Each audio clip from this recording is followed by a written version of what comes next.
So there is this one Korean movie right now that literally all of Korea is watching, and if you haven't heard about it yet, let me catch you up.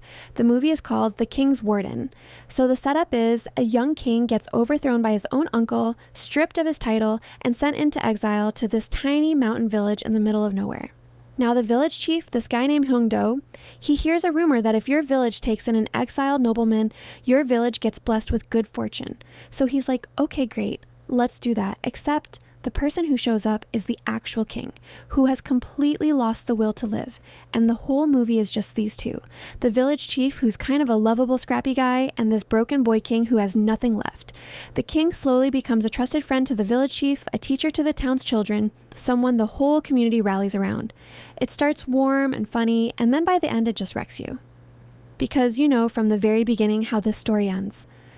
Okay, so this movie has recently crossed 10 million admissions in Korean theaters, which in Korea is a really big deal. There's actually a term for it, which is cheonman 영화. It basically means a 10 million film. It's like this honorary title that only a handful of movies ever get. Out of 51 million people, pulling 10 million to the theater for one movie is just wild. And the last time Korea had one was 2 years ago, so people were genuinely hungry for a movie like this. And then it just kept going. It's now at 15 million and has become the highest grossing Korean film of all time. Nobody saw this coming, by the way. Director Jang went on a radio show before the release and said if this movie hits 10 million, he's changing his phone number, changing his name, and getting plastic surgery so nobody can find him. Well, the joke's on him. Now, let's talk about the lead because Park Ji-hoon is a huge part of why this movie hit the way it did. If you were into K-pop around 2017, you already know him. He went viral on Produce 101 Season 2 as Wink Boy. He joined 101, did his solo music career, and then slowly started shifting more into acting. His drama, Weak Hero on Netflix, was when people started going, wait, he can actually act? And then this movie just sealed it completely. Director Jang said he cast him specifically because of Weak Hero, and that not having a strongly defined image as an actor was actually an advantage for this role. And you can see why. He disappears into this character. There are scenes where he barely says anything, and you feel everything just from his face. The transition from idol to serious actor is genuinely not easy to pull off in Korea, and he has done it. The director Jang Hong-joon has such an interesting story around this film. He's been around Korean entertainment for a long time, and people genuinely like him. He does variety shows, he's funny, he's approachable, audiences feel like they know him. But for most of his career, the thing people most associated him with was being the husband of writer Kim Yoon-hee. She's one of the biggest screenwriters in Korea. She wrote Signal in 2016 and created Kingdom on Netflix, two of the most acclaimed Korean titles in recent years. She's a huge name. And Jang was kind of always in her shadow, making films that were solid but never really breaking through. Ironically, just as Jang gets his biggest hit ever, Kim Yoon-hee's recent work has been getting pretty mixed responses. Her last few projects haven't gotten the same reception Signal and Kingdom did, so it's kind of this role reversal moment happening in real time. If you watch The King's Warden and want more from this director, there's a 2023 film called Rebound that deserves way more attention than it got.